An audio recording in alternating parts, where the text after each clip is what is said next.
बिहार में कांग्रेस की मतदाता अधिकार यात्रा के दौरान पटना में जो हालत बने वो लोकतंत्र के लिए बेहद चिंताजनक है। जहां एक ओर भाजपा समर्थक कांग्रेस कार्यालय के बाहर तोड़फोड़ कर रहे हैं, वहीं दूसरी ओर ऐसी खबरें सामने आ रही हैं कि पुलिस के कुछ वर्दीधारी भाजपा के झंडों के साथ घटनास्थल पर मौजूद थे और कांग्रेस कार्यकर्ताओं पर लाठीचार्ज में शामिल थे। कांग्रेस के कार्यकर्ताओं का कहना है कि बीजेपी समर्थकों ने कार्यालय की गाड़ियों पर हमला किया, शीशे तोड़े, झंडे नोचे और पोस्टर फाड़े। लेकिन इससे भी बड़ी चिंता की बात यह है कि इस पूरी घटना में कुछ पुलिसकर्मियों की भूमिका भी सवालों के घेरे में है। कांग्रेस कार्यकर्ताओं ने आरोप लगाया कि जब यह हमला हो रहा था तब पुलिस मूक दर्शक बनी खड़ी रही। इतना ही नहीं, कुछ कार्यकर्ताओं का दावा है कि कई पुलिसकर्मी खुद भाजपा का झंडा लेकर प्रदर्शनकारियों के साथ खड़े थे। अगर यह आरोप सही है तो ये बेहद गंभीर मामला है। जब सुरक्षा बल, जो कि कानून व्यवस्था बनाए रखने के लिए नियुक्त किया जाता है, राजनीतिक पक्षधर बन जाए तो ये लोकतंत्र के लिए सबसे बड़ा खतरा बन जाता है।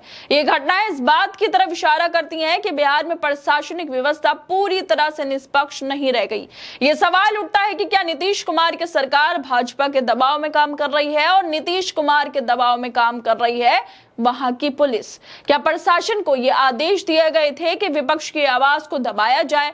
और क्या ये सब इसलिए किया जा रहा है क्योंकि राहुल गांधी की वोटर अधिकार यात्रा लगातार लोगों का उसे समर्थन मिल रहा है और भाजपा के लिए राजनीतिक चुनौती बनती जा रही है? दरअसल बिहार में कांग्रेस की मतदाता अधिकार यात्रा से प्रधानमंत्री नरेंद्र मोदी के खिलाफ अपमानजनक टिप्पणी के आरोप लगे।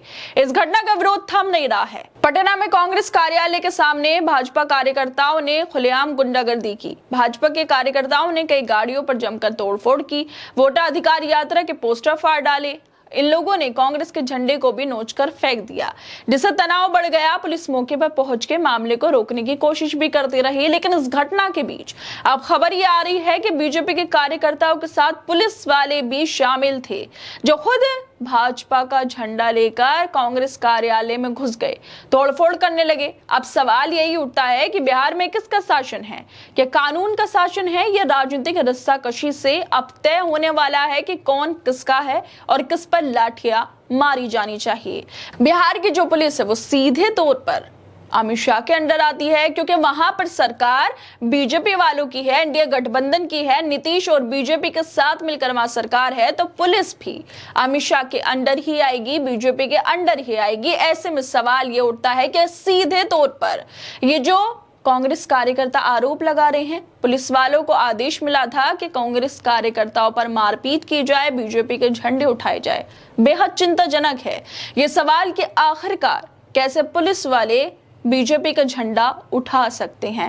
कांग्रेस कार्यकर्ता आशुतोष शर्मा कहते हैं कि प्रशासन खुद झंडा लेकर, सिपाही खुद भाजपा का झंडा लेकर घुसे हैं। ये पूरा काम सरकार की संलिप्तता से हो रहा है। नीतीश कुमार जो ये काम करवा रहे हैं वो पूरी तरह गलत है। भाजपा का झंडा सिपाही लिए हुए हैं, साफ गुंडागर्दी करवा रहे हैं, गाड़ियों के शीशे तोड़ रहे हैं। सवाल उठता है कि आखिर ऐसे किसके निर्देश पर हो रहा है जब एक सिपाही सीधे भाजपा का झंडा लिए हुए कांग्रेस कार्यालय में घुसता है? क्या नीतीश कुमार के अप्रूवल का नतीजा नहीं है जब गाड़ियों के शीशे तोड़ने, पोस्टर फाड़ना और हिंसा भड़काने में पुलिसकर्मी शामिल हो, जिस तरह के आरोप कांग्रेस के कार्यकर्ता लगा रहे हैं? तो ये साफ तौर पर शासन पर सवाल उठाता है। बिहार में कांग्रेस की मतदाता अधिकार यात्रा के दौरान जो घटनाएं सामने आई वो न सिर्फ चिंता का विषय है, बल्कि सीधे तौर पर राज्य सरकार और प्रशासन की भूमिका पर भी सवाल खड़े करती है। कांग्रेस कार्यकर्ताओं का कहना है कि जिस तरह से पुलिसकर्मियों ने खुद भाजपा का झंडा थामकर कांग्रेस कार्यालय पर हमला किया, गाड़ियों के शीशे तोड़े, वो इस बात का साफ संकेत है कि ये सब कुछ एक सुनियोजित तरीके से हो रहा है।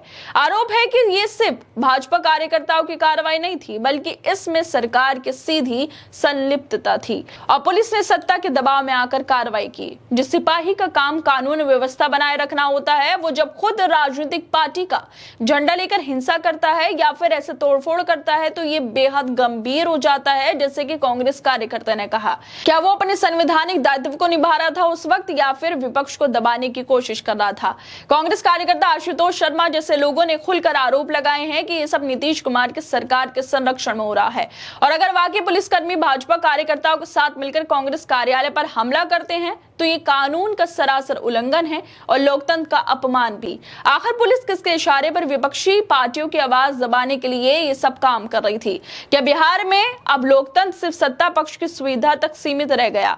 इन सवालों का जवाब बिहार सरकार को देना चाहिए, प्रशासन को भी देना चाहिए, क्योंकि जिस तरह से आरोप कांग्रेस के कार्यकर्ता लगा रहे हैं वो बेहद गंभीर है। उस पर कम से कम स्पष्टीकरण प्रशासन को देना चाहिए और नीतीश कुमार को भी देना चाहिए। नीतीश कुमार की सरकार पर लगातार सवाल उठ रहे हैं, बीजेपी वालों पर सवाल उठते हैं, लेकिन जो इनके साथी हैं बीजेपी वालों के और जो बीजेपी वाले हैं वो जवाब देने को तैयार नहीं हैं।